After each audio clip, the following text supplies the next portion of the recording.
updates. Are there any members of the public that wish to speak to agenda-related items?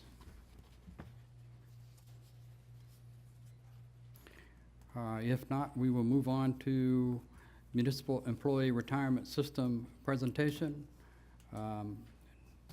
Tony, you said Mr. Bradford's not here? Yeah, he had a situation that came up Okay. late afternoon that he had to attend to. And Councilmember Goodspeed and Councilmember Beaton are both unavailable, so. So we'll just turn it over to Yep. Tony, Turn it over. representative from MERS. He was here last year. Our aim is to have him back on an annual basis, just to update council and the employees on the status of the MERS fund. Well, good evening, and thank you to the City Commission for inviting me to be here today. We're going to talk about the Municipal Employees Retirement Systems, and just a little bit about who we are and who I am.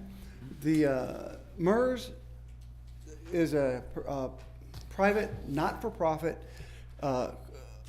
enterprise that serves only Michigan municipalities, and we provide retirement solutions across the state of Michigan. I have been a regional manager now for 10 years, and I serve basically the northern half of the Lower Peninsula. And to give us all a baseline of who MERS is and what we do, we have two short videos, and they sort of talk about the defined benefit plan, and then they talk a little bit about its funding and unfunded accrued liabilities, which will then lead us into a little deeper debate about funding the pension system. So I'm going to start with this first video here.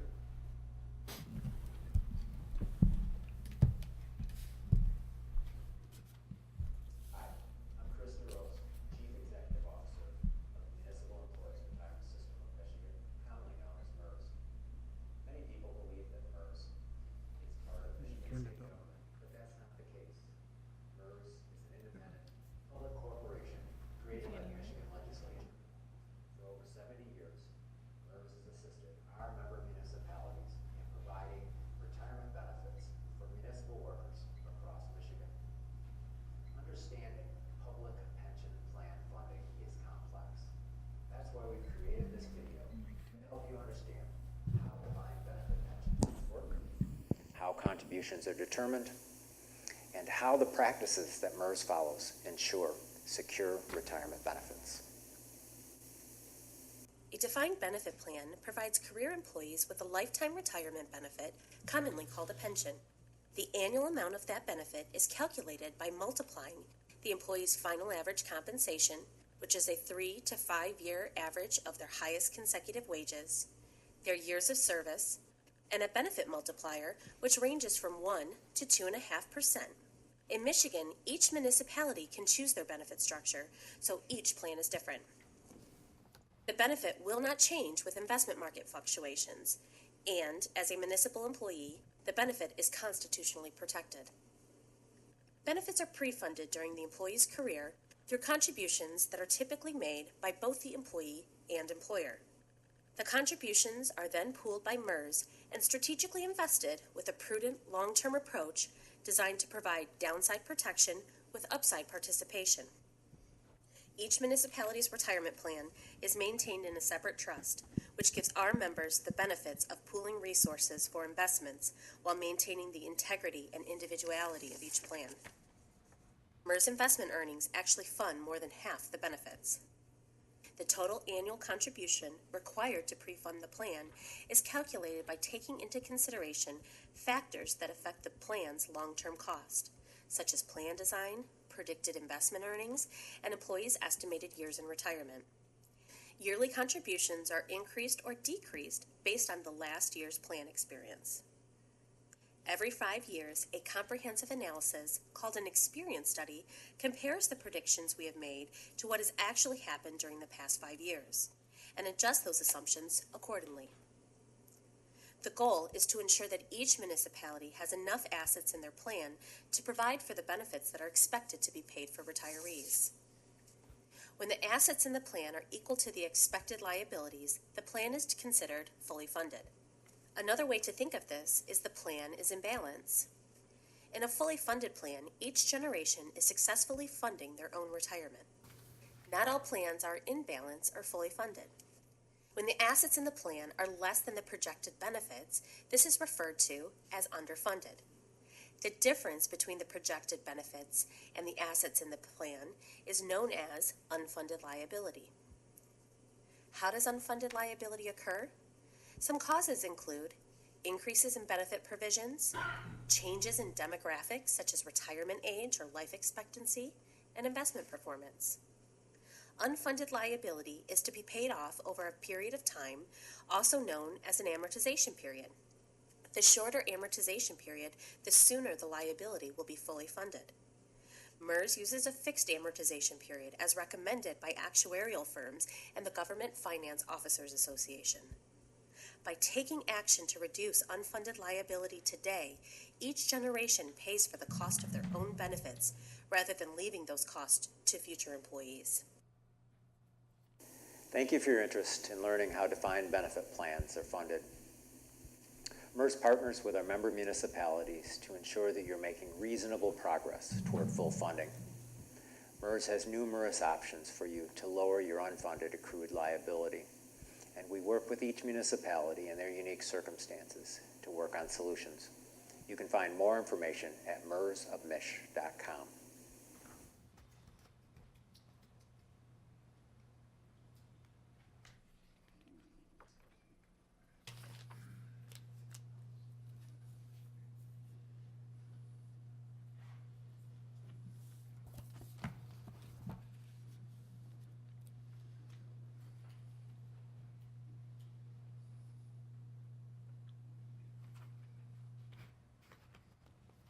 One more video. This one goes into understanding our assumed rate of return and For how the basics on how smooth. defined benefit pensions are funded, we encourage you to watch our Understanding Defined Benefit Pensions overview before watching this video. In this video, we will focus on understanding the investment return assumption, smoothing, and how these factors impact pension funding.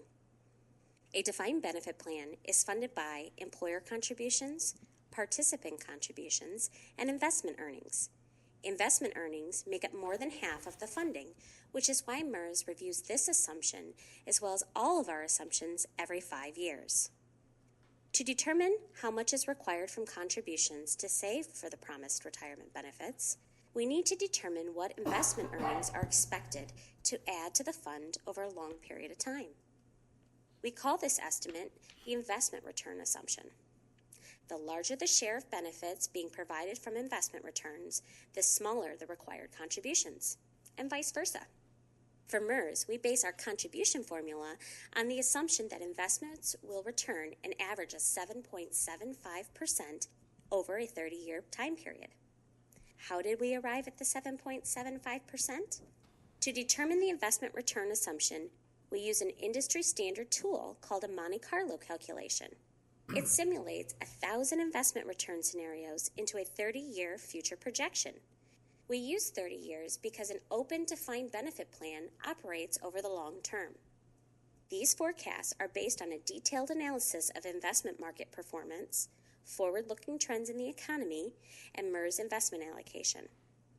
After analyzing the probabilities of projected investment data, we compare our findings with standards throughout the pension industry and determine a rate of return that we're confident of reaching over a long-term horizon.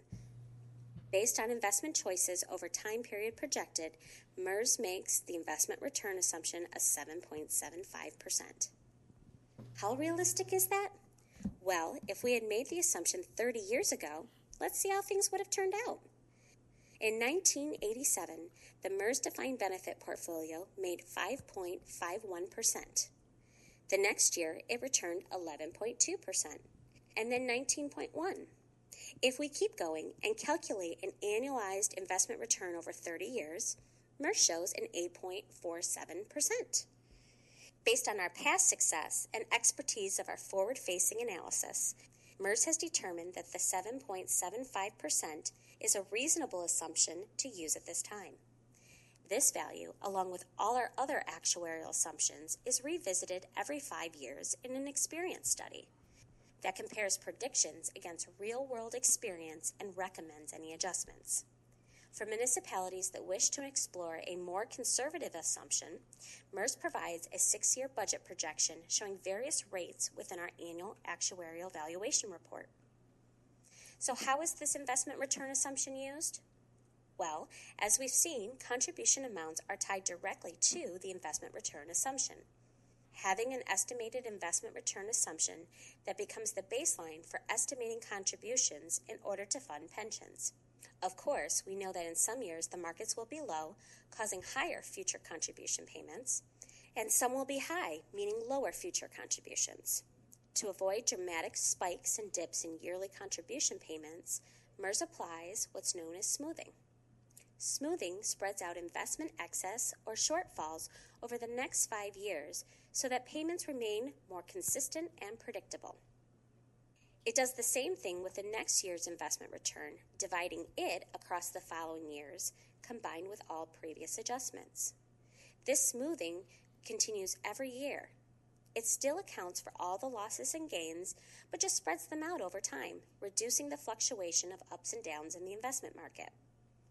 Municipalities can find the smooth rate of return in their annual actuarial valuation report under the comments of the asset smoothing section of the executive summary.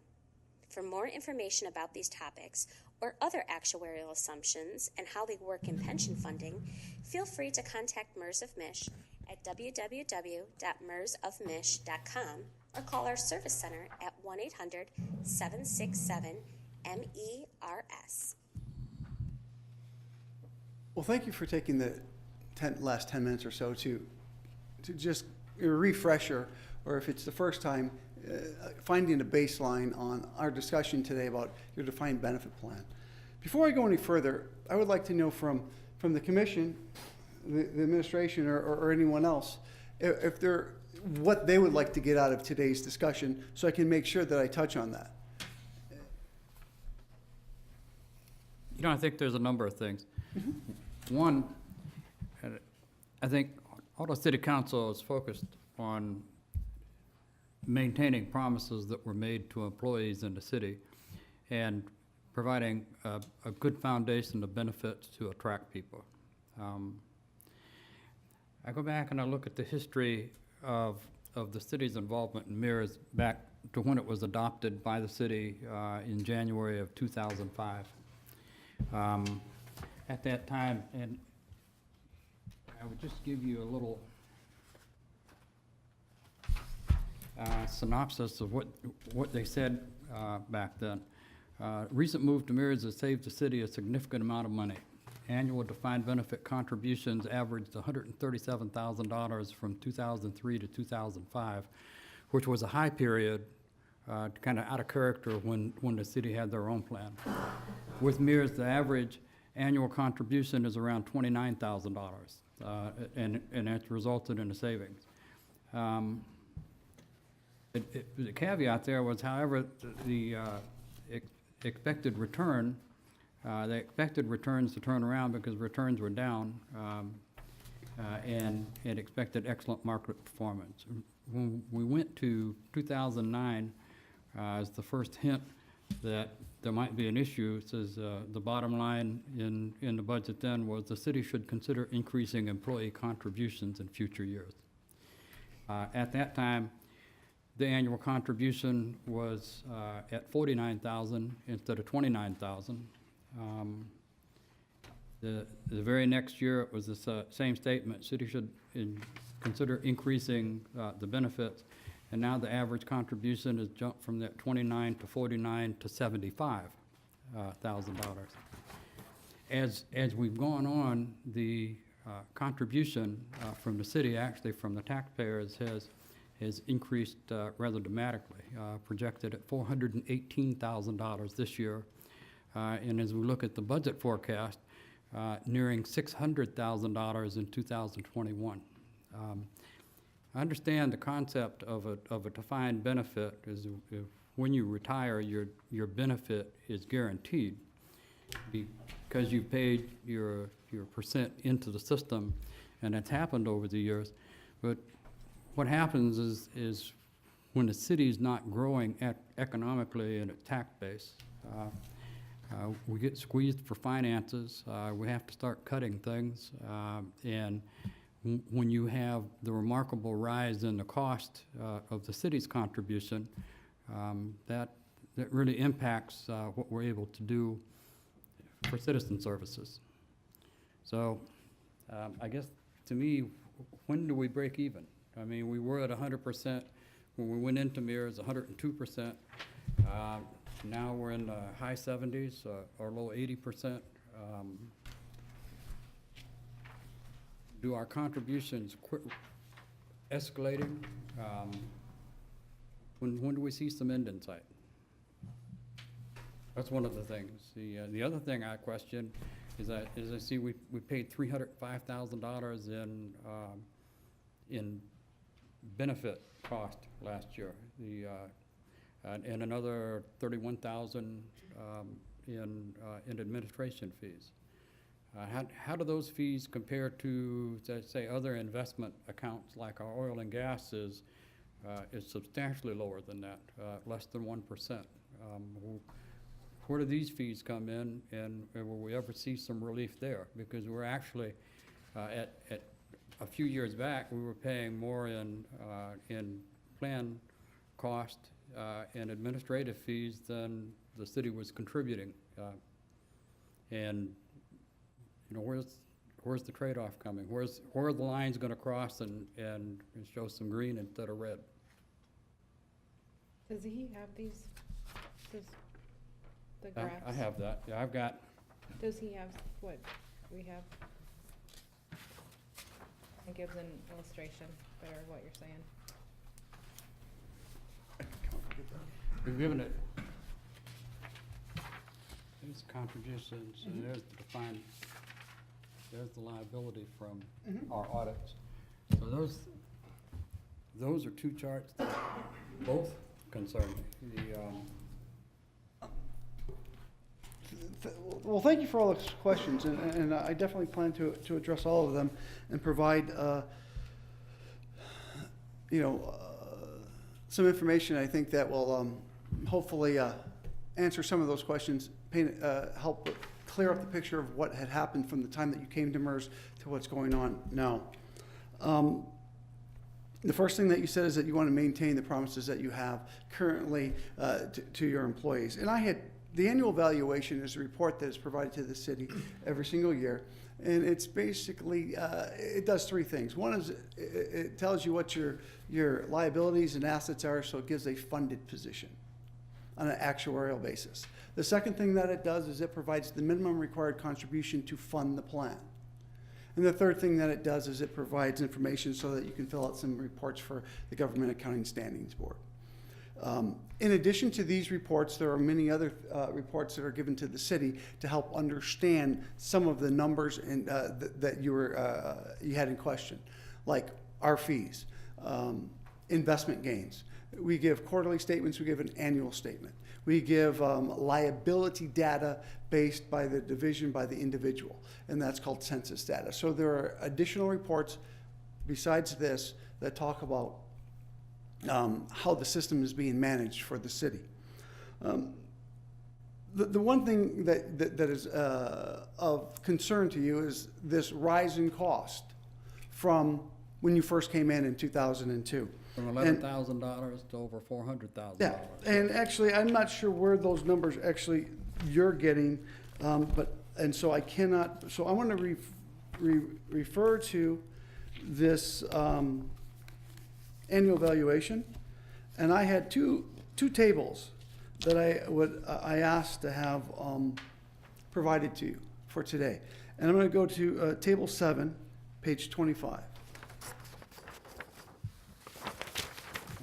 When the city came to MERS, we had liabilities or values of pension earned. That's what liability is. It's not good, it's not bad. It is the value of the pensions as of a certain date and time based on the provisions or the benefits that are being promised to those employees and retirees, if there are any, at the time.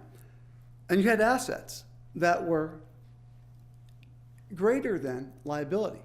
So the funded position, it's a simple ratio, was 110%. That's an actuarial number. It's not an actual number. And as you go down through the years, you see that your percent funded has gone down. Well, let's talk about what happens in how we ask the city to fund this pension plan. When you're overfunded, we have an amortization policy, I spoke about in the video, that when we fund a pension plan, we're funding the normal cost plus a portion to fund the unfunded accrued liability. Well, in this case, if you look over in that final column on page 7, it talks about unfunded or overfunded. If you're in parentheses, you're overfunded. We are giving the city an overfunded credit.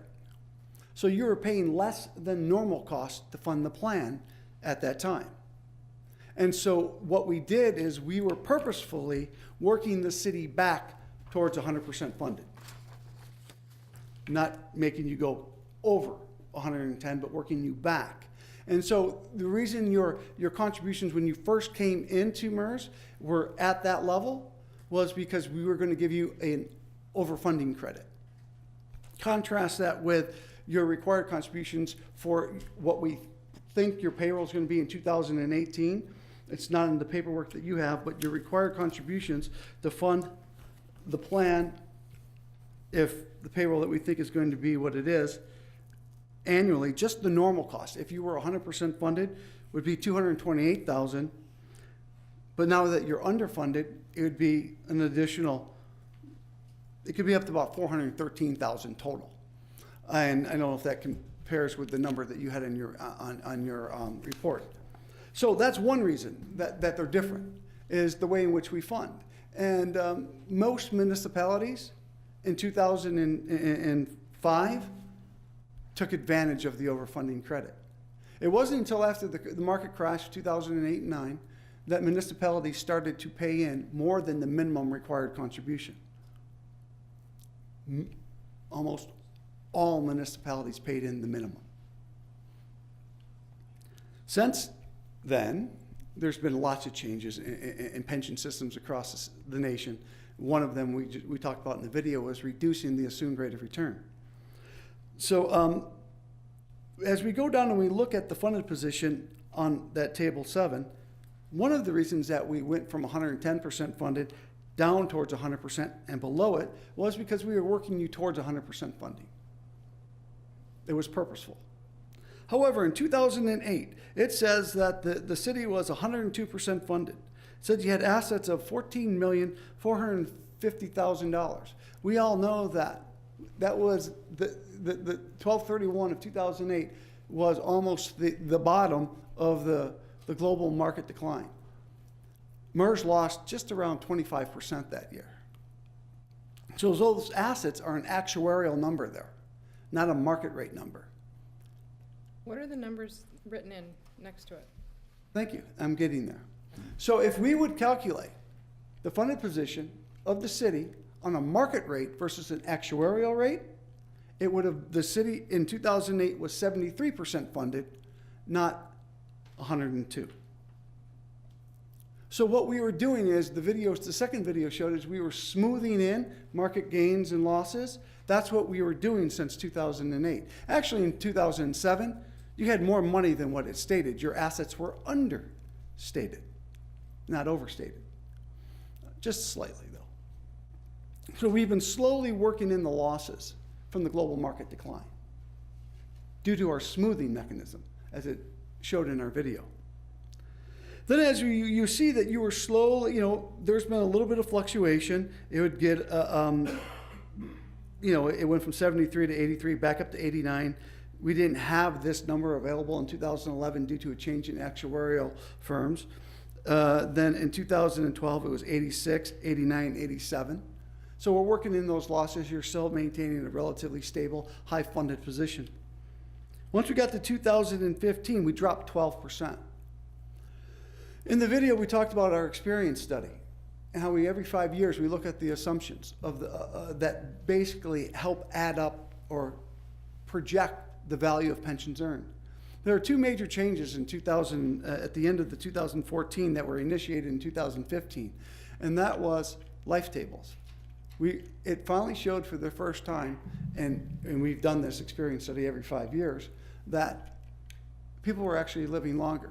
So if this is the value of pensions on our old life tables, and then we raise the life tables, liability automatically goes up. So there was a greater increase in liability. Then also, when we're trying to figure out the minimum required contribution on an annual basis, we use that assumed rate of return. That was at 8%. It went down to 7.75. So by doing that, what that did is to make this ratio change, the only way to get you to force to put more money in, because liability went up. If rate of return goes down, liability goes up. That's another reason why your cost went up. And so there's a 12% reduction in funded position. A large part of that was due to the assumption changes. Also, what happened in 2015, the markets were relatively flat. You could look at any of the major indices. There was typically about a 1 to 2% gain or loss in 2015. MERS had a 0.85% loss. So then, as you see, as we've gone through, we started to work back up. In 2016, now we've improved back another 2%. The market returns in 2016 were 11.1%. Right now, I haven't got the official number, I got the unofficial number of 13.4% for 2017. And so that show, as the video says, investment returns, they really do cause a change in this ratio, this between assets and liability. The numbers that I wrote there, it shows you that liability, since you started with us, has gained $7.149 million from 2005 to 2016. That was the growth of liability. We would expect that liability will always grow. And the reason we expect that is because payroll always goes up. I know there's some people that may say, well, hey, I didn't get a raise this year or that year. But over time, 20 years from now, your payroll will be greater than what it is now. And there's an assumption that we put in here for payroll growth. And so we always will assume that, that your liability will go up because you're going to keep approximately the same amount of people in city employed in the city, so that your payroll on an annual basis will continue to grow. So therefore, if you continue with the same benefit structure that you have, liability will go up. It's only when assets do not keep up with liabilities that you have the problem. The biggest problem here that we had was the market decline in 2008 and 2009, and then also that mechanism of funding being the minimum requirement to fund the plan. We worked you purposefully back to zero. So we used up your overfunding credit by having you pay in less than the minimum required contribution if you were only 100% funded. So that answers the question on when do we see an end? Well, we're moving forward. The investments are relatively strong since the market decline. As you showed in the video, over that time period since, I think it said 1982, 8.46%. I have a booklet there that I know is from 1982, and it tells you what our performance was.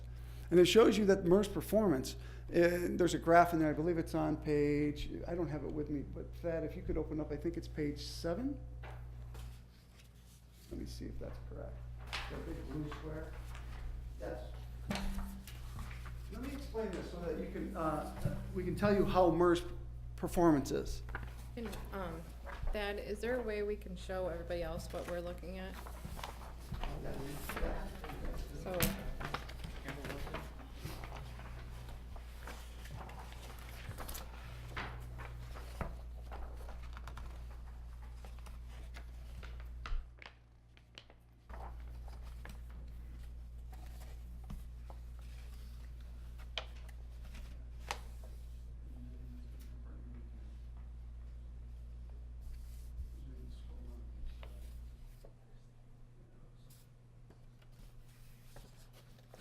sorry, I just think it's easier for them to.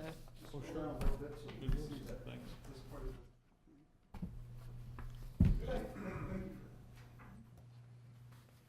it. As you look at this graph right here, what it says is that if someone put in $10,000 back in 1982, what would that work out to be at the end of 2016? And if we would have just made the assumed rate of return, in there we show where we changed that starting in 2015 to 7.75, that dollar amount would be $147,000. But actually, what MERS made during that time period was turn that $10,000 into $248,000. So when we showed that piggy bank, it's filling up. Most of the money that is paid out to the retirees comes from investment returns. So whenever I go over this graph, Hill goes, well, how come we're unfunded? If you say you made more than the assumed rate of return over that time. Well, what happens is that this is not a pension system. This is just the growth of $10,000, and it's trying to show you the strength of MERS investment performance. Really what we have to then go back to is that relationship between growth of liability and growth of assets. Well, one of the things that doesn't allow assets to grow like it does in this graph is that every month we're paying out retirees. And in 2016, the city paid out over $1 million to your retirees.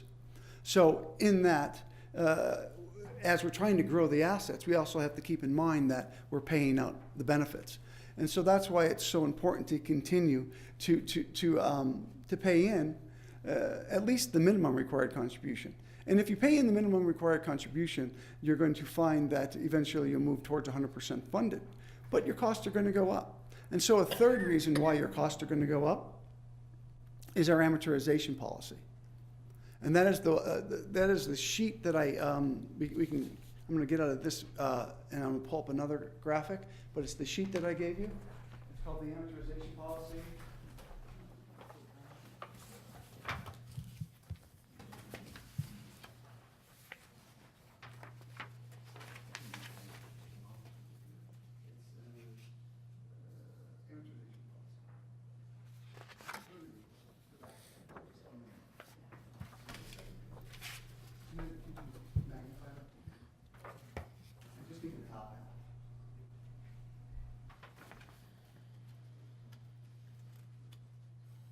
So as you look at this, this graphic here, this is the example of funding the liability or the unfunded accrued liability of an open plan.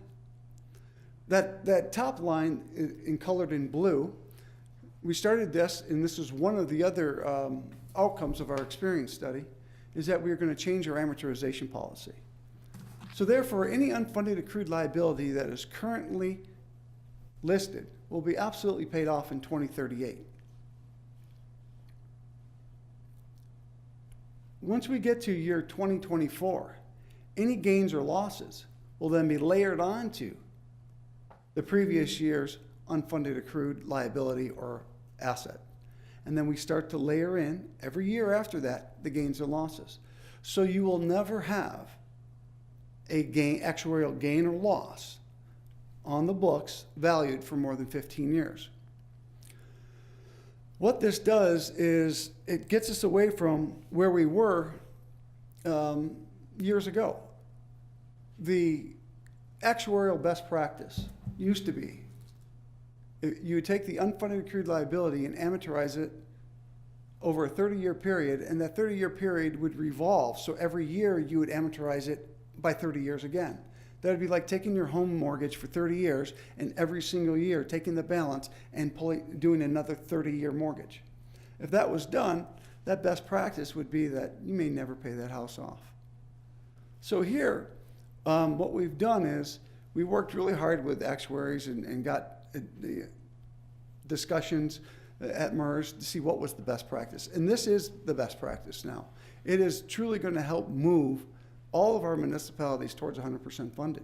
But what you'll see is that it will cause, because we're going to shrink. We were 23-year amortization, what you were paying in your fiscal year 2017.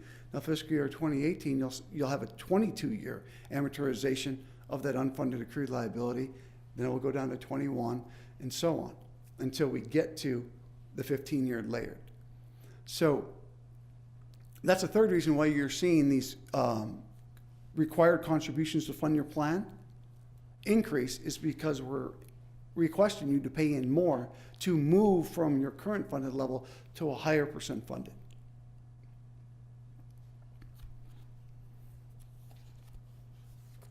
Any questions before I get into fees? When you go back to table 7, Yes. you talk about valuation of assets. Mm-hmm. When the city transferred $12.5 million from their existing fund back in 2005, that wasn't an actuarial number, that was a real number. Correct. And I'm assuming that the valuation of assets is at any point in time, depending on the market, a real number as opposed to an actuarial number. Correct. And when you get into the actuarial accrued liability, now you're looking at longevity and you're looking at pay increases. From the onset, the assumptions were 8% return on MERS, 4.5% Wage inflation growth. rate, and about a 4 or something percent rate of increasing compensation through the years.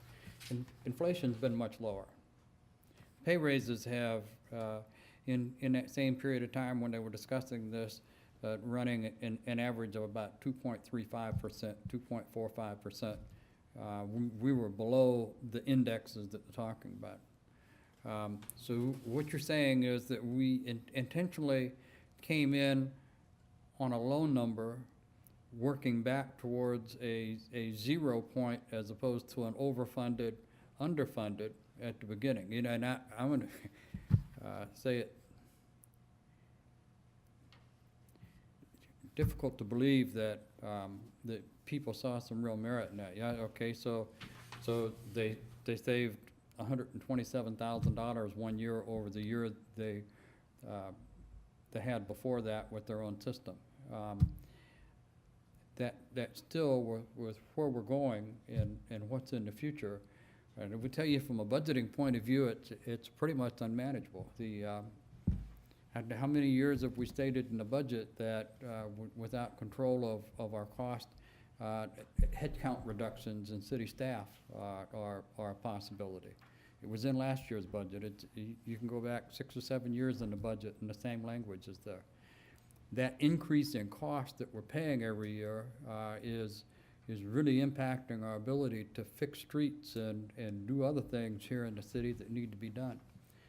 We want to provide for staff, no doubt about that. But there's not much equity in the way that's being done either. I mean, there's exceptionally high cost for some groups and there's next to nothing cost for other groups. Some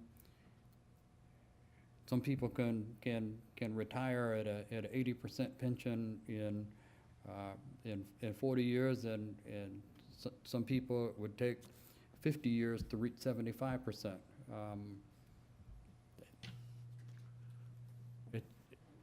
Just all over the place. So I'll start with the last one first. The benefit provisions that are provided to your employees is something that has been provided at the local level all across MERS. MERS does not determine the benefit level or the provisions of each division's, so that comes at the local level. We administer what you ask us to.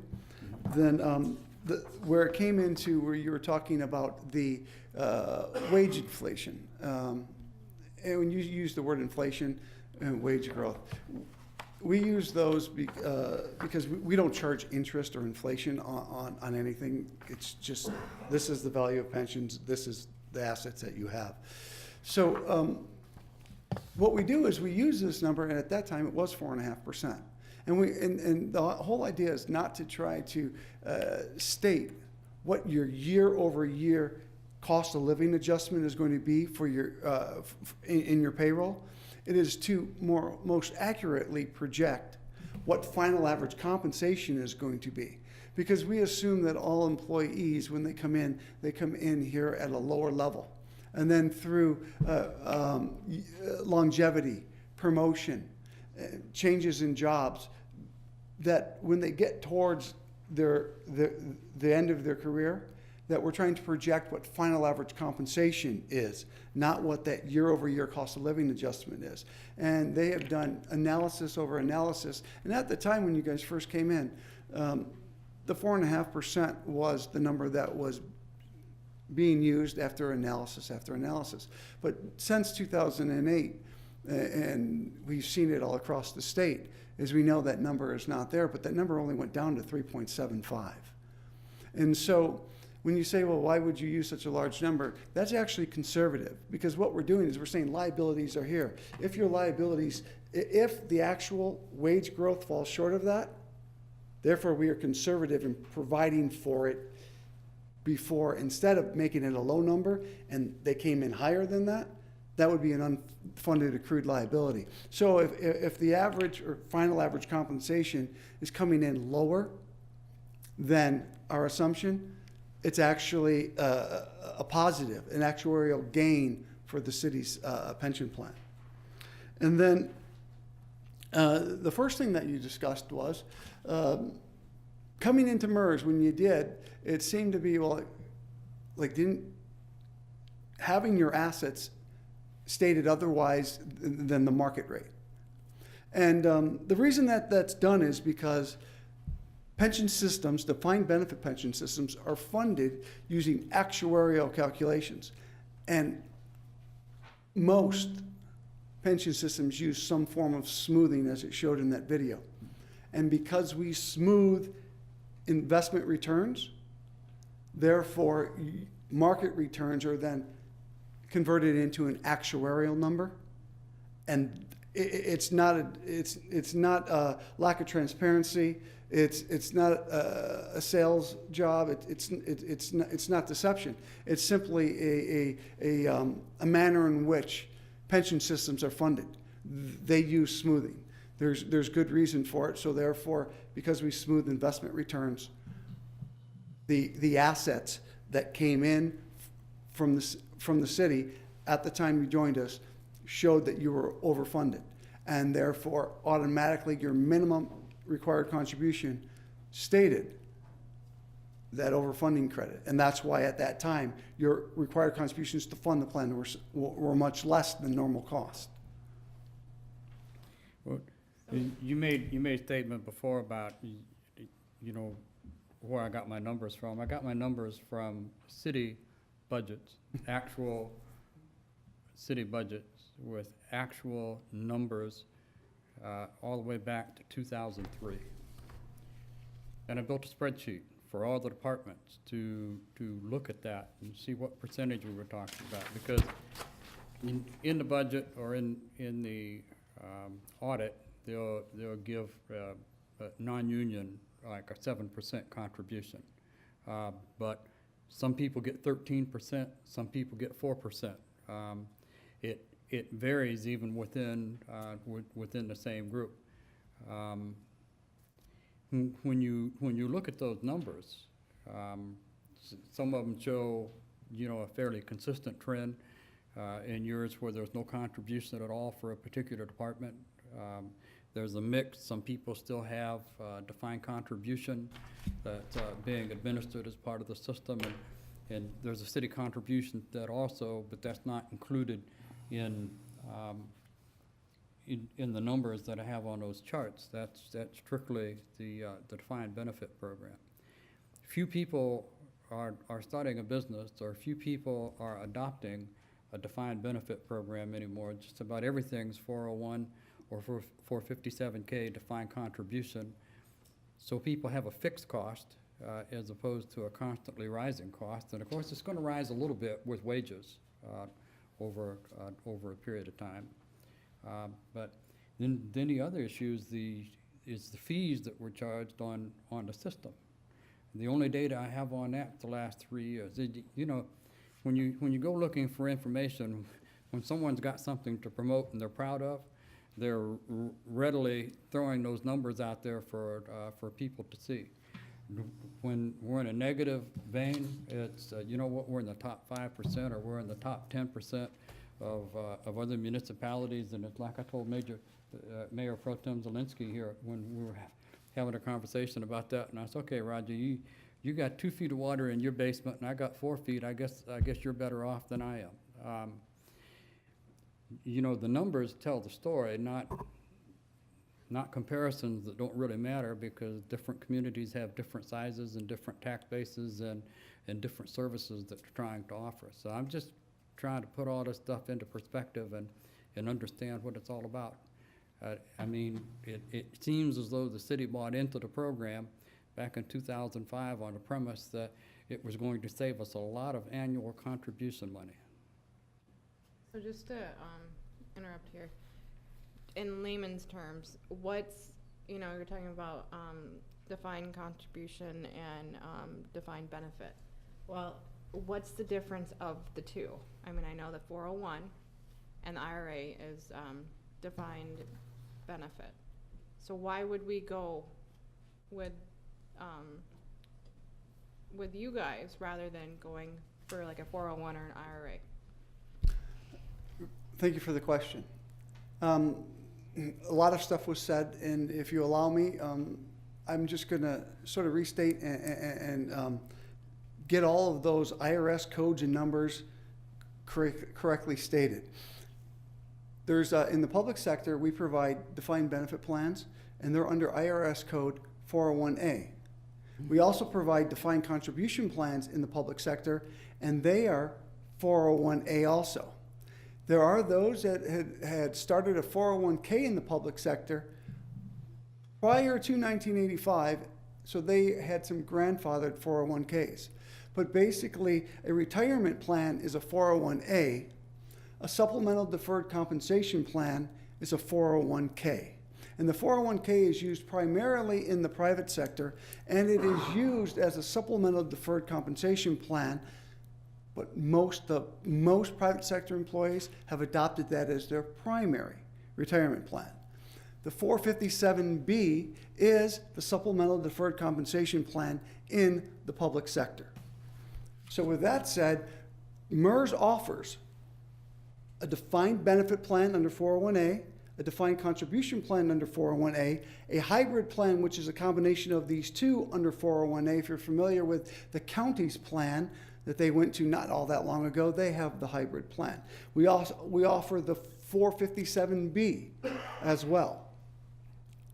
So when you say, well, why would you have one or the other? Well, if you're going to offer a retirement plan, you would offer a 401A, either defined benefit, defined contribution, or hybrid. If you're offering a deferred compensation plan and not a retirement plan, the city would be offering a 457B. The only one of those, so there's two of those of the four. The defined benefit plan is funded by the employer, and then the employer costs are offset by member contributions. And in the hybrid plan, the defined benefit portion of that plan is funded by the employer.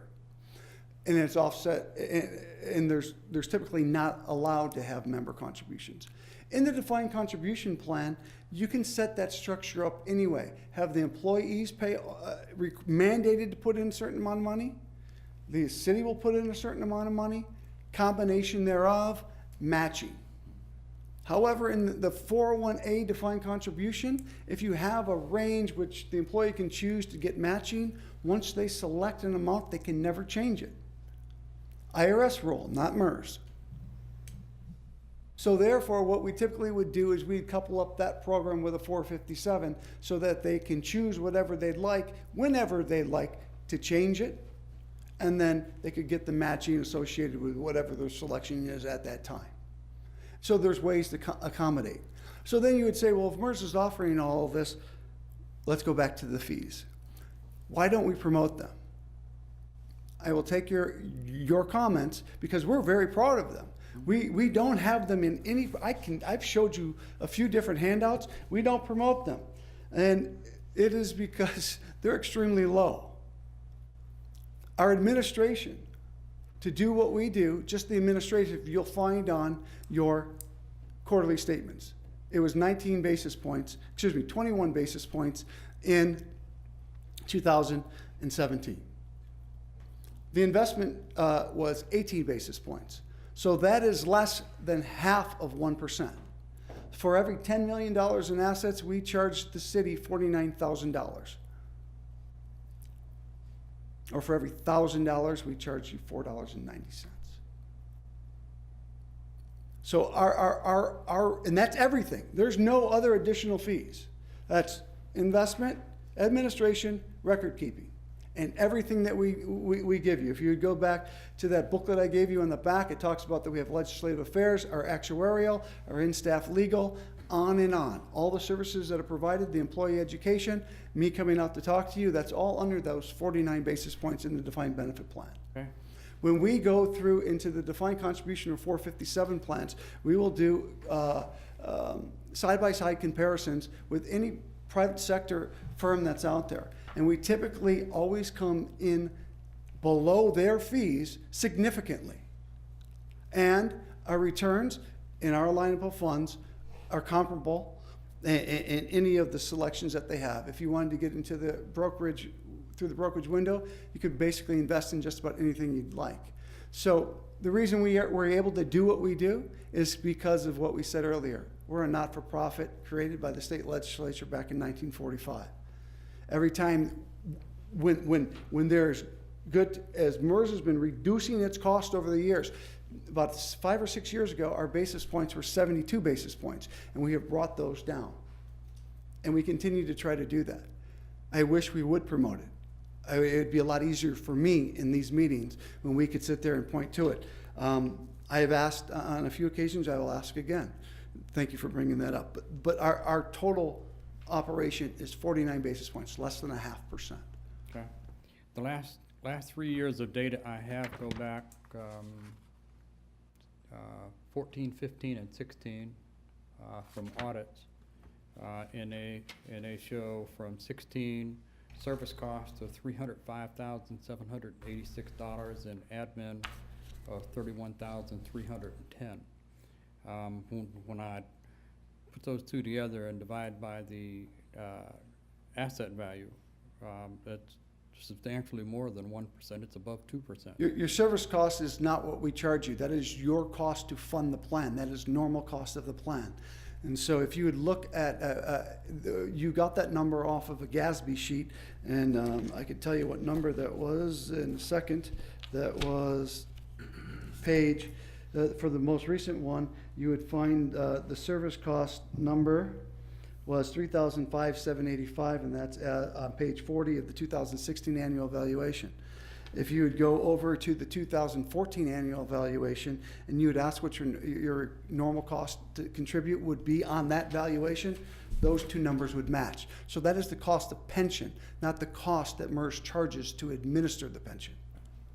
So that is what you're funding to the employees.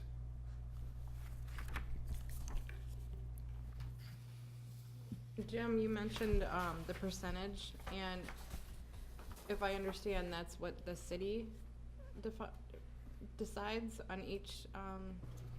No, so the city decides what provisions of benefits that would create a retirement plan. And you do it through union negotiations, or if it's non-union, it's what this body would determine they would like, probably in association with the administration.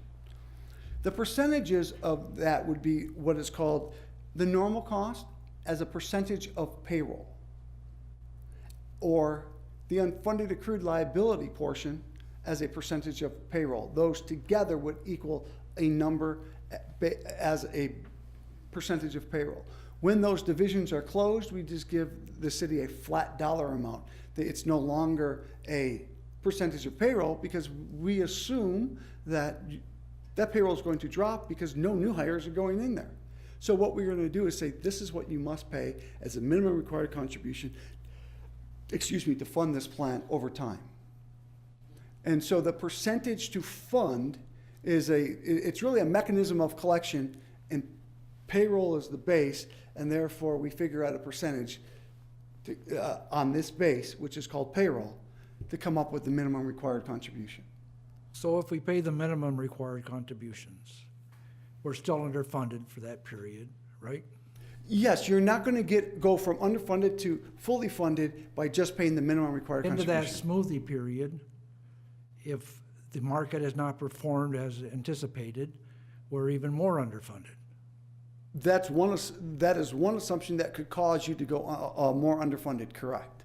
Okay.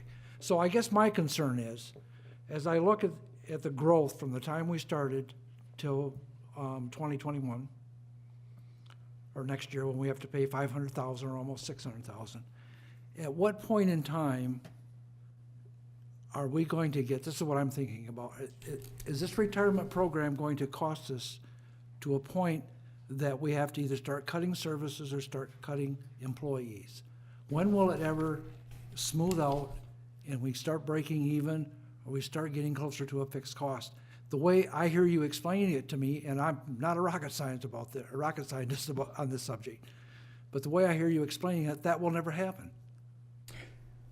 What we're showing you here is by just making the minimum required contribution, and as it showed in the video, we give you these assumptions if you want more conservative assumed rate of returns. Well, then also on the back page of that, if you look, this is from your annual. I didn't provide this to you. I didn't know how far we were going to get into this, so I didn't give you your whole annual. And I know that Ed had a lot of stuff planned for you, and he had already created some graphs, so I didn't think this was necessary. But we have provided a graph. It's in the annual. I don't have it available to go on that screen, but it would be page 14. There's a way that she can, it doesn't. So what it shows is if the city just makes the minimum required contribution, 20 years from now, it's still going to be about 80-something% funded. Based on the way that we expect liabilities to go out, liabilities to grow, benefits to be paid out, and the minimum requirement, you'll still be approximately 80% funded. And you will see your required contributions go from where they currently are now, about $400 and some thousand, to then about $1 million. But keep in mind that payroll is going to go up. So I can't tell you what your payroll is going to be in 20 years from now, but it will be a percentage of payroll. So if your payroll doubles between now and your required contribution is going to double, basically as a percentage of pay, your required contribution to fund the plan is going to be approximately the same percentage. I mean no disrespect, but from where I'm sitting, it kind of looks like we're trying to look into a crystal ball and predict the future, and we're not doing a real good job of it. Well, that's it, and thank you for saying that. A defined benefit plan is a variable cost plan. We do not have a crystal ball. We use assumptions to try to predict the future so that we can try to set a minimum required contribution. And over the long term, what you're able to do is be relatively close on what the cost is of that plan. But there are so many factors that could, as it said in the video, that could cause liability to go up, that could be done at this local level that we would not be in control of. That happened in 2008.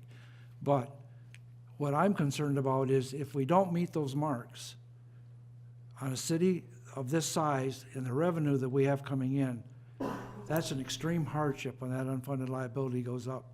And the people that it affects are our employees and our taxpayers and their benefits. And that's the part that I am really concerned about in managing that unfunded liability. It will never go away. It seems like when you start talking about unfunded liability, it's like a dirty word. Nobody wants to talk about it. But it's a real thing. It's like a bill. And it's never going to go away. And if we're going to take care of those people that are retired, we need to make sure that that's in good shape and managed properly. Thank you. Unfunded liabilities are, as it shows right there, are planned to go away, but your costs go up to fund that. We're going to bring the city towards 100% funded, but it's going to cause the city to pay more. That's what I'm trying to say, and I don't mean to Yes. interrupt you, but at what cost and whether or not can we afford that cost? And again, you're looking into that crystal ball, okay? So that's the struggle that I have right now. So it would be better, 20 years from now, like the city will not have to pay as much, so the taxpayers are getting a better deal from years from now. But what about right now?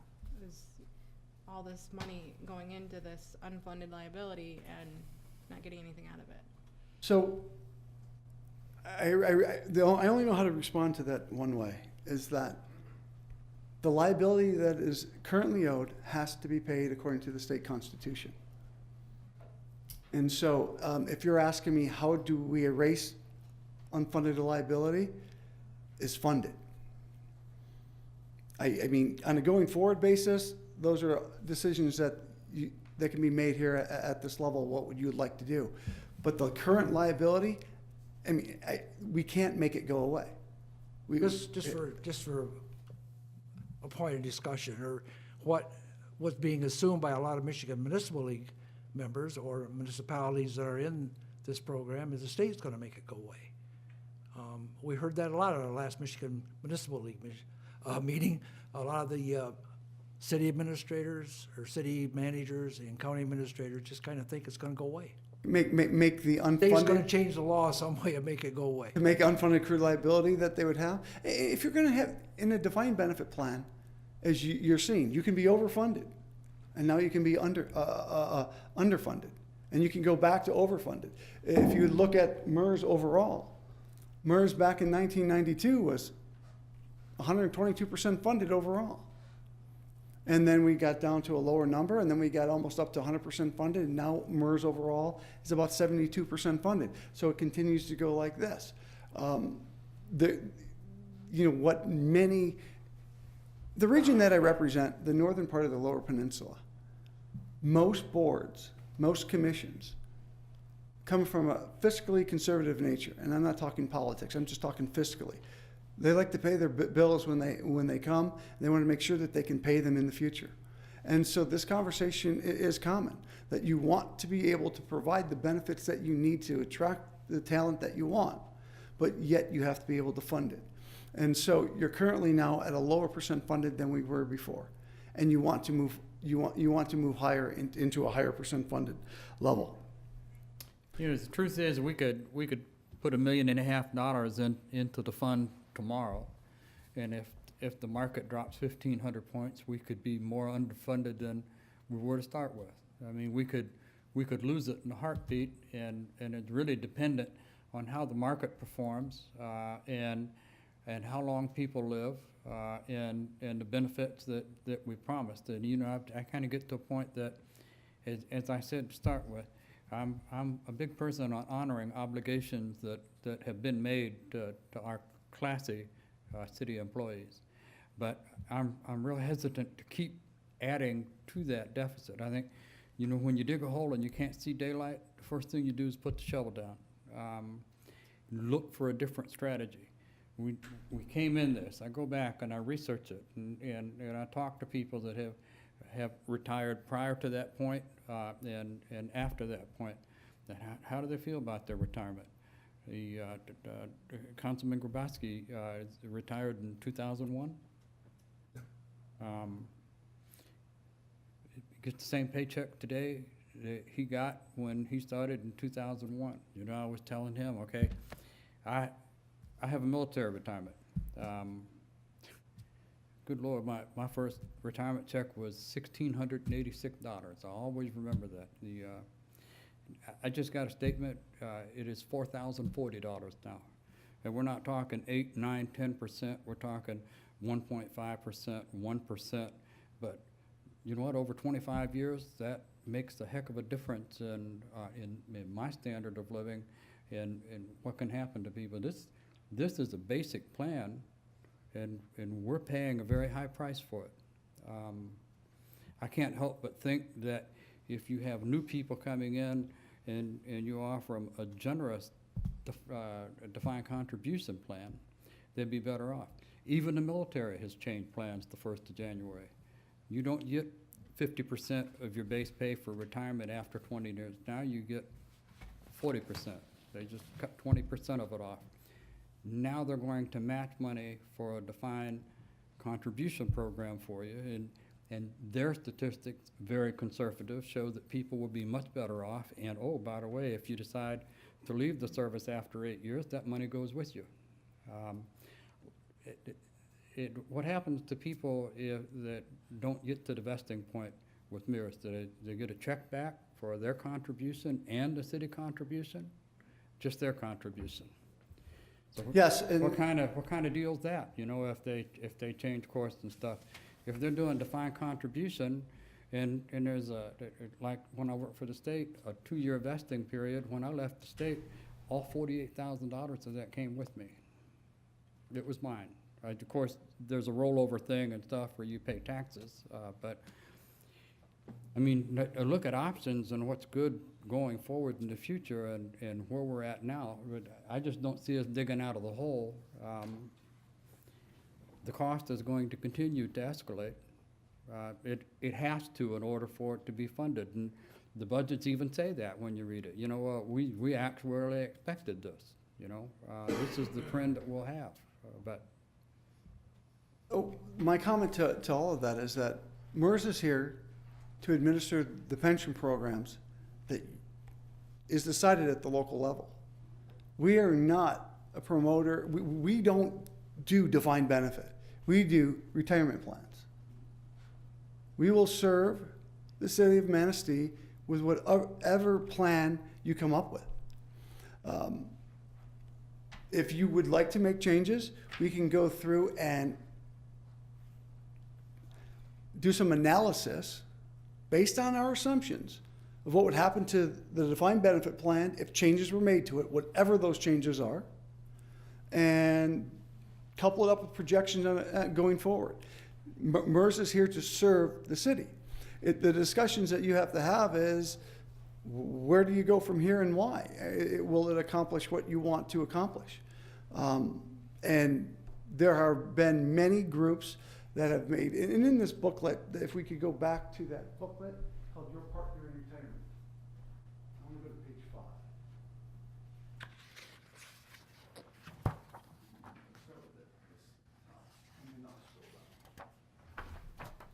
So typically when we're talking about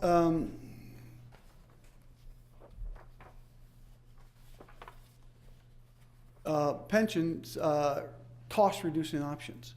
So the way that we look at this is you can make changes to your active workforce, or you can make changes to new hires and keep the plans that you currently have for your active workforce until they retire. So if you, in this example, I want you to understand how long this goes. Say if you hired someone yesterday, and then you closed a defined benefit plan tomorrow, and that person was in their 30s, they're probably going to be in the defined benefit plan for 50 to 60 years. So when you think about plans on a going forward basis, you look at this and you want to see what other groups have done. We do this on a divisional basis, and I believe here at the city there's 5, 6 different divisions. And you can see up there, they went to a lower defined benefit for new hires. And you see in what year we did that. We started tracking this, and I think that says 2009. My eyes aren't that good. But you can see that it's pretty much been about the same over those 6 years. The city did that here. I think for 1 or 2 of your divisions, you went to a lower defined benefit. 2 of them. Yes. One of them went from 2.0 to 1.5, another one went from 2.8 to 2.5. 2.5. So then the other one would be bridging, and that's, you just did that for new hires. Then this next one is called bridging benefits for existing employees. You can see that one, you know, in 2016, a lot of groups were doing that. We don't know why. But if you look at it, you can see that what that says is you take that multiplier, and everything prior to a date is in place. Everything going forward is at a lower multiplier. So there's 2 calculations. In the video showed the calculation, there'd be 2 calculations. Going down as hybrid, if you can scroll for me, thank you. Thank you so much for driving tonight. You see that the hybrid plan was real popular 6 years ago. If anyone recalls, that was shortly after the governor and one of his State of the Union said the hybrid plan is a good plan. A lot of people went for it. And it was also, if we remember, I think Public Act 152, the hybrid plan was also stated as an option that they were trying to push everyone into. As you can see, that has waned since that time. Defined contribution, as we've spoke about it earlier, you can see the numbers relatively the same except last year. a lot of divisions went to defined contribution. And I think a lot of people got ahead of what they thought were going to be mandated requirements by the state. As we know that what came out of the lame duck session there in December was not a mandatory pension plan change, but it was transparency reporting requirements. And so that just means your current active staying defined benefit and your new hires are going to a defined contribution plan.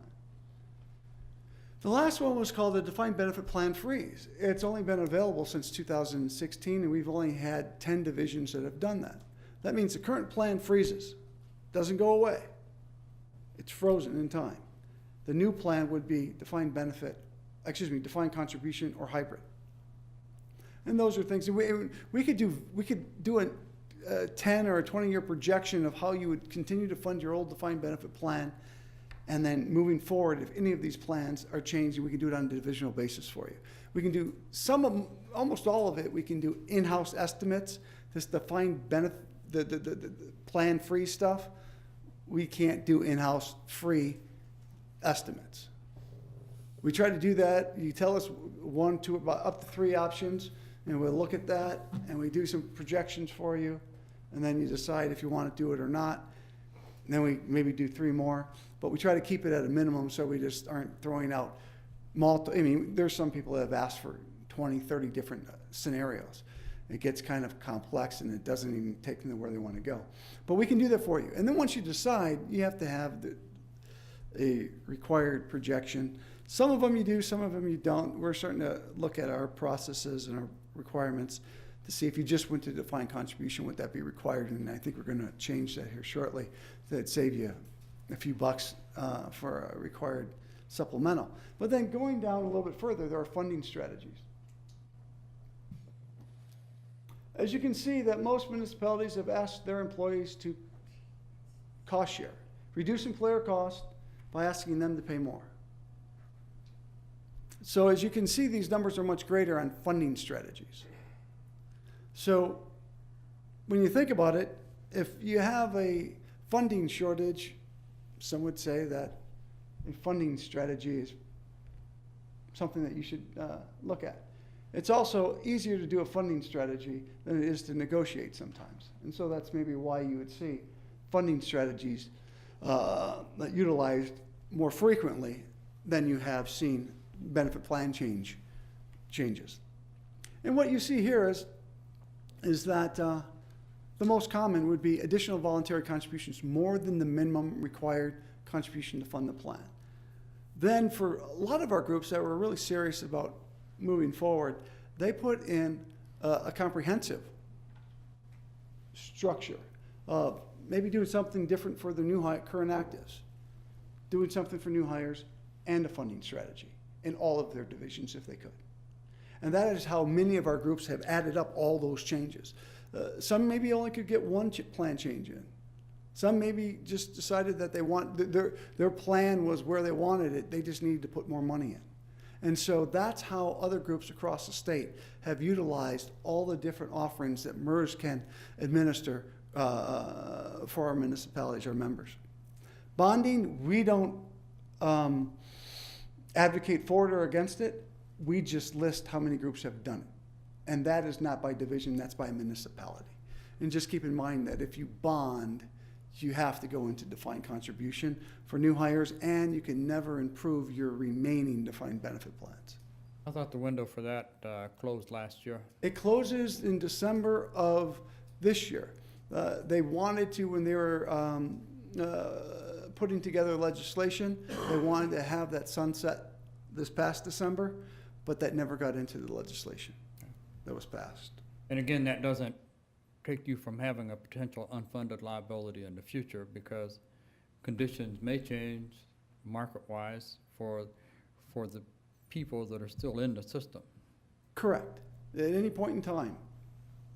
Once you have no actives in defined benefit, say you closed the plan off and you only had retirees, you can go from an overfunding status to an underfunding status with no active members in the plan. When you remarked about the transparency in the state legislature making the change, I believe if you're below 60% funded, there are some additional criteria other than just just transparency? They have not told us and given us further information yet. We are waiting for it. MERS works very closely with our Treasury Department. I got this question earlier, today's Tuesday, so it was yesterday. There have been no updates to that. There have been no updates on Treasury's site. I went and looked at it yesterday as well. And so at this time, I can't tell you what their remediation plan would be or what their waiver, they talk about a waiver plan in there, and I have not seen any further information on that. I would be interested in seeing the analysis for defined contribution for new hires and what it would be. What would you, and what we would ask for that is tell us what you would like to contribute to them from the city, and then we would put a projection together on it for each of your currently open divisions. I don't want to change anything. There's union negotiations that take place on contributions and multipliers and trying to keep the program solvent for people going forward. And other than the city manager and his negotiations with union, city council controls only the non-union staff. But I would certainly like to see some viable alternatives in what could take place in exercise some change for the people that we have control over. It's I just don't see it getting better. It's going to be more and more impactful as we go along, and I've been raising the issue for several years. It's just not sustainable. I mean, Councilmember Pontiac had handed you the chart, and you look at it, it just escalates. I've gone back and tried to see how we're going to make this work, but I also read what the budgets say. You know, and you read the verbiage, and you see they go away from numbers that made it look good in talking generalities, and audit format changes depending on who you've got doing your audit, and they indicate things, and even found one of them that said the city employees contributed $600,000 3 years ago, and I know that didn't happen. But that was an audit document, so I think sometimes I have to be careful of what I'm looking at, because those things are not necessarily always accurate either. So, and I'm talking about city audit, not. I haven't seen any of the ones from the company on retirement specific. So, I used to do financial planning and Social Security, so I have some understanding of what the numbers mean. By no means an expert, but I ask a lot of questions, and not to try and stump you or make the system look bad. My skin is thick, and I'm here to work with you. Anything that you would say, it doesn't. I'm not concerned with how I look. I'm here to help. I'm here to help you find solutions, and that's my job. My job is to be a liaison between the city here in MERS, and when you ask for certain solutions or projections to see what that may look like, that's what we're here to do. I provide you as much information as I can. My goal is to make sure it's as accurate as possible and timely as possible. And like when you were talking about member contributions, if you really want to know what they are, it's on table 5 of your annual valuation. We have you don't have it in front of you, but if you get the whole annual valuation, you see table 5 has a column, and it states aggregately what the employees of the city paid in to help offset the cost of their pensions in any given year. And it fluctuates, and you'd say, well, how come it goes out of you'll see that sometimes that it went up more than $100,000 in a couple of years, and then went back down to what it typically was. I think it was at that time in which some people bought service time, so they used their own monies from a rollover account, and that's why you see the spike. So if you ever want to go through that, be prepared to, when you look at that, you didn't change the member contributions. It's been 4% since you came in. So those spikes are due to individuals buying service credit with their own money. Well, the city plan prior to that was a higher contribution level than what we have with merit. So, I mean, that was one of the selling points at the point to the unions, was that they had a lower level of contribution involved in it, so. I just kind of have a question, general question about, you kind of mentioned that you getting pretty used to doing these talks of Northern Michigan conservative politics. What are you finding? Are municipalities changing? Are they staying the same? Is there a trend going? If you look at that, I don't know if there's a true trend. You can see that maybe they don't care about hybrid so much. Defined contribution was pretty important in 2017, but prior to that, defined contribution was pretty much the same as going to a lower defined benefit or bridging down that defined benefit plan. So the biggest trend I see there is putting more money in. And I'm not saying that's what the city here needs to do, because I know you have a budget and you got to stay within it.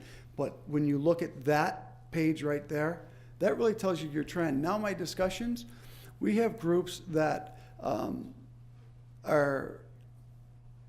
got some real issues. They're trying to figure out what to do. They had a benefit structure in place, coupled with a defined benefit healthcare plan, and those provisions. And so when you have a structure, you may basically, has anyone ever heard, well, I'm going to retire now because if I do, I'm working for free. Have you ever heard that? Well, what that means is that the benefits that they're going to get in retirement are so rich, if you allow me to use that word, or they may say that it's what they earned, but it's a level at which they would say, I am going to retire at my earliest eligibility. And in a defined benefit plan, the system does not assume everyone will retire at their earliest eligibility. There's a probability of retirement once you reach eligibility, and then it goes up from there. It doesn't reach 100% until you're 70 years of age, unless you have an early retirement option, which I think you do in most of your divisions. Then it would be 5 years earlier. In the military, Back here? yeah. In the military, the favorite expression was, I'm working for half pay now. I mean, once you hit 20 years and you hit that 50%, years ago, a person could fall into that, but you could gain up to 75% as opposed to 50% for those additional years. So it wasn't exactly true. Correct. And what we're finding, one of the trends that doesn't show up here, is that since retiree health care is not protected by the state constitution, we don't see that available like it used to be. And I don't know if it's available here. Do you provide any retiree health care? So that is like one provision, that if you're providing that retiree health care to your employees, they don't have to pay for that on their own until they get that you're probably doing it to Medicare, or you're doing it after Medicare? Supplemental package? We just provide a $250 Oh, stipend. it's just a stipend. All right, and so many times the stipend, they appreciate it, but it doesn't typically help them make the decision to stay or not stay. What I'm trying to say is that $250 to a what does it cost a month now for a family of four? We pay probably about 16 grand or 14. Yeah, about $1,500 a month. So I don't know if 250 really trips that scale. But what we're seeing is you either have a stipend or none at all, that individuals are working longer because of healthcare needs. Trying to get to 65 is quite difficult. Well, I only ask the question because if I read on the internet and I listen to the news, you hear a lot of cities and municipalities talking about their unfunded liability and doing something about it, but you never hear the results. You never hear what happened from those discussions, and so I was kind of trying to get some feedback on what other areas might be doing. Well, here it is. Your normal cost, say your normal cost is on average 10%. If you're 100% funded a defined benefit plan, all the assumptions were met would be 10%. What we typically see them do when they go to defined contribution is they only put in something less than 10%. So they're not trying to match benefit level to benefit level and just change the plan. They're trying to change the plan and go to a lower cost plan, period. One that has no risk. Defined benefit has assumptions not being met, a risk. Whereas when you go to defined contribution, all the risk is with the employees of assets going up or down. So therefore, what most municipalities, when they do this, and most private sectors, private sector is a little bit different, but municipalities, when they did this, is they went from this level plan with risk to this level plan with no risk. But then they realized that they had different risk, and they usually ended up in the HR department, not the finance department, like you're finding with defined benefit. You probably can hire who you want with the skills you need with the current compensation. And so you don't have HR issues, but you're having finance issues. But what we see with the defined contribution plan is that becomes more of an issue. And what we've seen in the past is that defined contribution plans have been improving, but they started out with very small benefits. And those that have been in there since we started offering in 1997.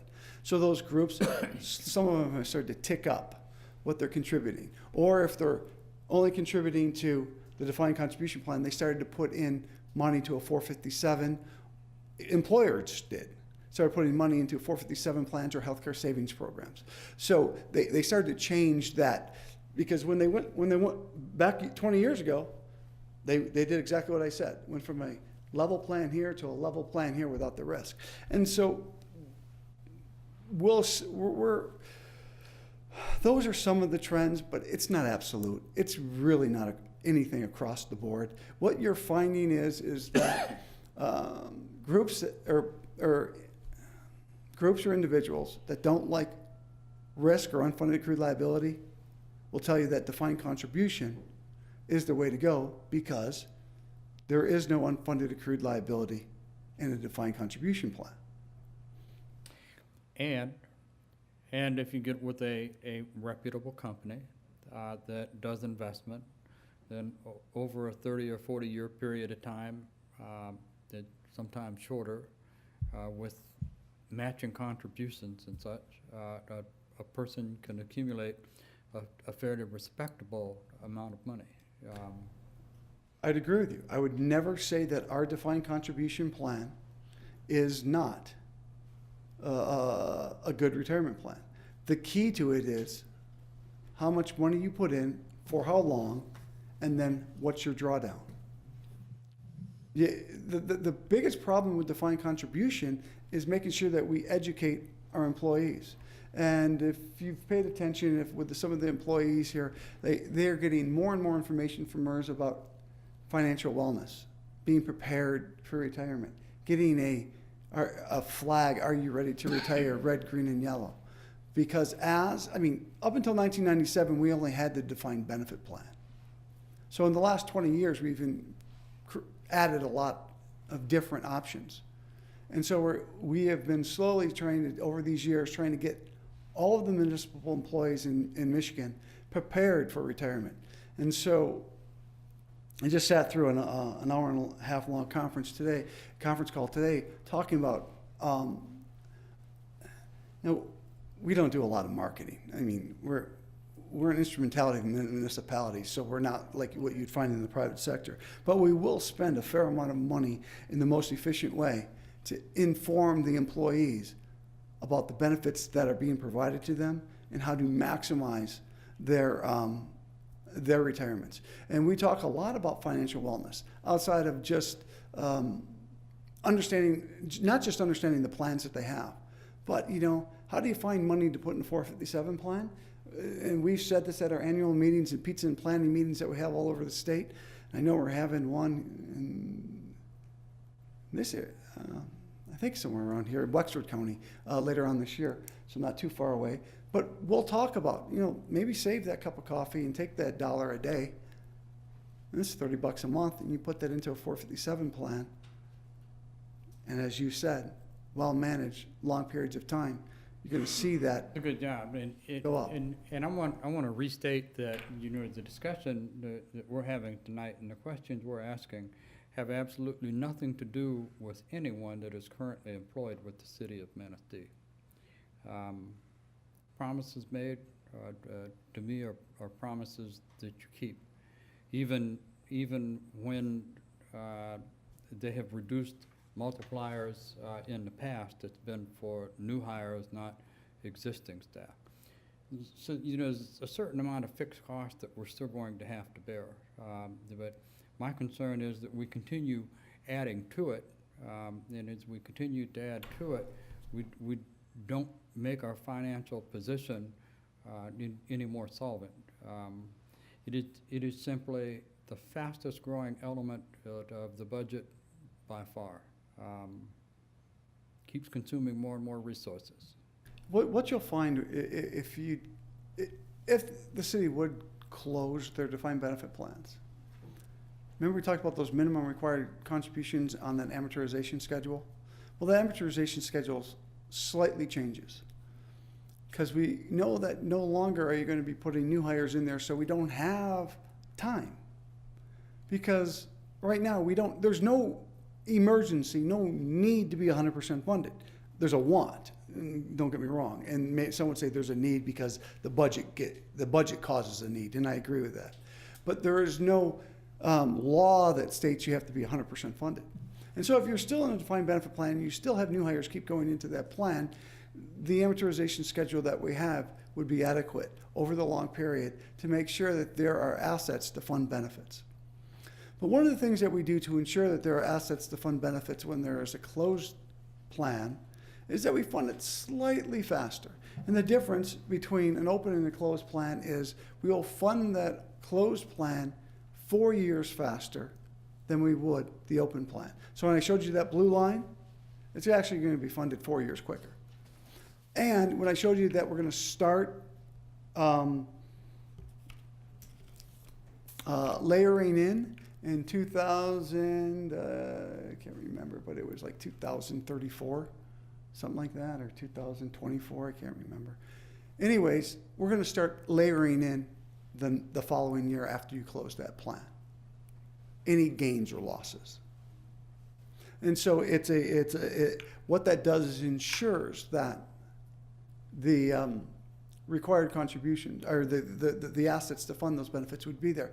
This would be shown in that projection study that we would provide as you request.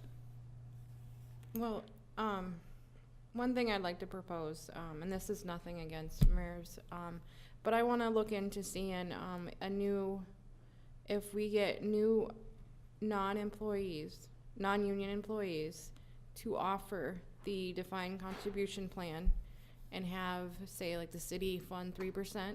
If the employee matches 3%, have the city fund an additional 2%, additional 50 cents to the dollar. And then if employee matches 7 or provides 7%, to have the city fund 4% more, and see not only what MERS would provide, but for the other local companies like Edward Jones, and look into if that would, to me, I would think that would help the city, and the city employee still gets the same amount back in retirement. We need to look at different options here. No, I just, in your scenario, would bring in a couple different things. Be happy to do that, no issues with what you're asked. But if you go to take that, we still have your defined benefit group. Right. And that group is in MERS, and currently it's kind of hard to get out of the MERS defined benefit plan. You'd have to put up a lot of money up front. We're talking about hopefully making that easier for our municipalities, because we believe that if you would take and do, as you said, do comparisons, private sector to what MERS can do, you would see that returns and investment returns plus fees and the services that we offer is what you would want. We're going to start promoting ourselves a little more, as you said, especially our fees, because we're not afraid of it or ashamed of it. But in that scenario, there would be some other processes that would have to take place that if that is what you would like to do and you find out we'd like to go in this other direction, we can start to go down and make sure that everything is done so that the city could move from where it is now outside of MERS. And I can explain all that at Right, another and this point in time. wouldn't, you know, for the employees that we have now, it wouldn't affect it. But I'm looking at in the future, what this is gonna, you know, for our generations to come, for the city residents. I mean, I know I'm the youngest on this, and I have to think of my children and their children, and Completely understand, and we'd be happy to provide all that analysis, and we could, if you had another group, we could do side by side and take that data, do side by side analysis. We do side by side analysis all the time, and we're quite proud of what we can provide to our municipalities because of our status of being nonprofit. I don't think, I mean, it is what we do. It's all we do, and we do it very cost effectively, so we'd be happy to. When I worked for the state, 2004, they had already gone off defined benefit into defined contribution. And I contributed more than what I had to get all the match the state would give me. And it was through State Street Finance. I mean, pull it up on my computer and rebalance it and see what it was doing any given point in time. It really worked quite nice. And I think, you know, that can be an attractive feature for future employment and such too. I would like to see what's available in defined contribution, and learn more about how those work outside of the private sector. I know how it worked for the state government because I was part of that. But anybody else interested in looking at that? Well, I'd like to see it too, but I'd also like to see what, you talked about it increasing, if you switch somebody out of a program, never mind. But what we're going to do is slightly increase the time and frame in which you have to pay the unfunded accrued liability of the closed plans. That will be part of the projection study Okay. that Commissioner Pontiac asked for. Okay. The one thing that Commissioner Smith, you talked about, that online presence to see what you could do in these participant-directed accounts, 401A defined contribution. MERS has a quite a robust online plan right now. Even with your defined benefit plan, you could go on there and look and do some analysis of what your benefit's going to be. In defined contribution, we have even a greater amount of calculators and what-if scenarios so that you can project out what your benefit or your account balance would be if you invested in certain ways. As we were talking in that video, when they tried to figure out how to come up with that assumed rate of return, they used the Monte Carlo system. Well, when it comes to MERS giving advice to our municipalities, the employees of our municipalities, really what we want to do is we want to make sure that we are giving them unbiased information, not biased advice. So what we do is we use an online platform in which these employees would then answer a series of questions, and it goes on through these calculations, and it comes up with a suggested allocation mix for which they would invest in. And then from there, we would go and then explain to them our offerings on what is being done, or our offerings that are available, and then what their objectives are, what their fees are, what the returns are on that year-to-date 1, 2, 3, and 1, 3, 5, and 10-year returns. Shows the 10 most holdings. The fees are absolutely positively stated right on the prospectus. No hidden fees whatsoever. If it says it's 43 basis points, it breaks it out and tells you why it's 43 basis points. How much is investing, how much administration, how much is record keeping. Can you access that before, without having an account? Can you access any of that information online? No, you have to have an account to access this, but we can do some simulations. And maybe if that's something that this board's interested in, I can have that set up so where we could do a simulation to show you how this all works. I think it's very important that a person be is. able to manage their own account to somewhat to, I mean, you're in charge of your own, that's your own future here. It is. Yeah. Anybody else interested? Councilman Cooper, you ready? Yeah, I think we should go with, figure out what that is, a defined contribution for new hirees. Just remind council that we can do that easily with the non-union employees, but Okay. any of the union employees that that would have to That's be. it, I don't negotiated. understand the difference. Just wanted to remind council of that position. Yeah, and the only thing I propose is for the non-union. Yeah. But I mean, it is also alarming to see the numbers broken down and the percentages are so much different from each department. You know, you've got one department for MERS coming in at 6%, where you've got the staff coming in at 16%. So why, and I think that's more for the city than MERS, but why is that? I can different? explain some of that. When you're talking about a defined benefit plan, Are these individual plans or, I mean, that's always baffled me. If defined benefit is by the group, and this is what I was trying to, I was gonna get to everybody's this. got different salaries in I that was, group. salaries of a group, so it's by the group. So you take the salaries of the group. Well, you may think, well, if they're all higher salaried, well, then maybe it's a higher percentage. Not necessarily the case. Maybe a lower salary group that has a high benefit structure would be a higher percentage.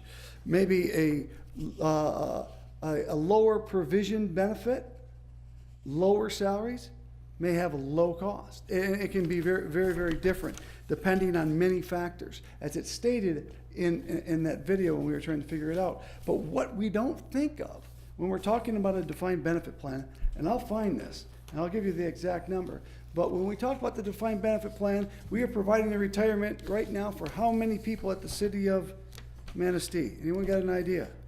62 and a half right now. No, it's over 100. Well, Because the we've got- retirees. Yeah, we got 47 retirees and Correct. we've got, And when we talk about pension Got active, plans, so- we forget about funding the retirees. And I had that number here.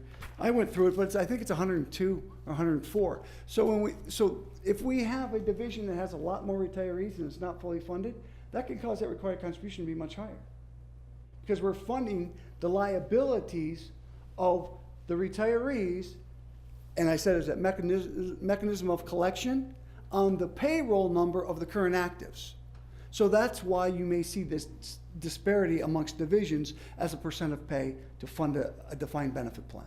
Does that shed some light onto that? Yeah. Very good.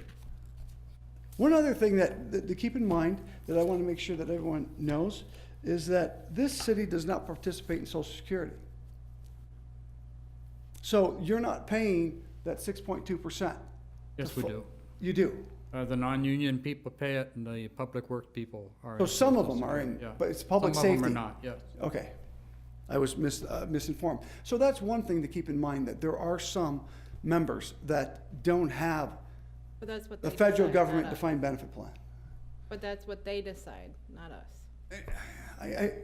I'm kind of confused at this. I know that one time when you became a municipality, you chose, and then there was an option that you could get grandfathered in, and I don't have that law memorized, so I wouldn't be able to answer how that came about. I think it was the city that elected not have the police and fire participate in Social Security. As a group, they would have to agree to do it. Opt out. It's not individual option. Right, you can't do it individually, and I think the initial position was that the city did not allow them to participate in Social Security. It always interested me that Social Security workers don't even participate in Social Security. It's quite interesting. The flip side to that, the city not contributing 6.14% is the individual takes 6.14% extra home in their paycheck too, so. It's true. That number is, as of 12/31/2016, there was 108 members in the system, 53 active, 4 vested former members, and 51 retirees or beneficiaries. Our attrition is very low. I mean, we have a person, that I can't remember the last time someone just resigned other than retired, but a couple of retirees a year is a high number. Less than a month ago. You know, yeah, 1, 2 this year, 2 last year.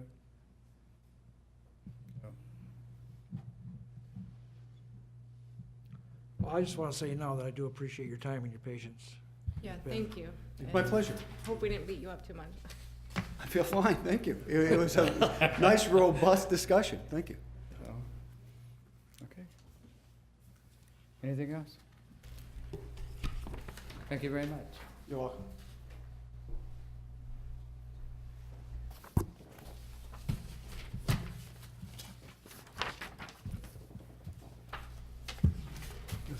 Mr. Taylor, the floor is yours. So, We can put this up on the screen. This is, again, quarterly report on the progress staff is making towards council's identified strategic plans. And anything in red is something that is new to report since your last quarterly report.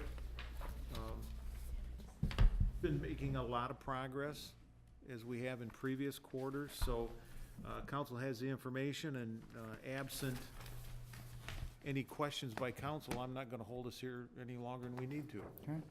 I just have one quick question. Sure. Do you know what's going on at the old gas station there on 31? Out tanks. Is that what Is they're that- doing? Right. Was that, they're just pulling it, was it The sold current or? property owners are pulling them out. I think it's in anticipation of a sale, but I'm not absolutely certain. Thank you. I just didn't know. Out tanks. Okay. Anything else, Mr. Taylor? Nothing. City clerk?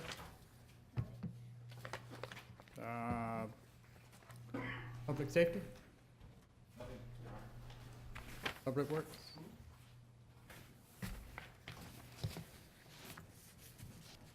Just one quick item. Last week, we got a letter from the state of Michigan, the Department of Environmental Quality, that showed us the results of our lead and copper testing that we do for our water system.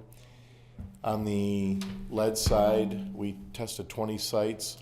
The state has really crunched down on those sites that we test, trying to make the locations where we draw water from the most likely that we would have a positive reading for lead in our system. Of those 20, our 90th percentile was 0.0 parts per billion. So the action limit's 15, we had 0. In the copper side, I believe the action limit is 1.5 parts per million, and we had a 0.05, I believe. So we're in good shape with those.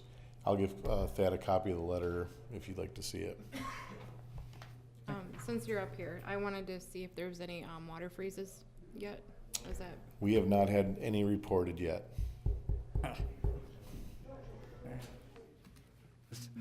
I kind of thought about that when I was driving through Cadillac last night about 12:30 coming back from Clare, and it was -9 degrees. I thought, holy cow. Yeah.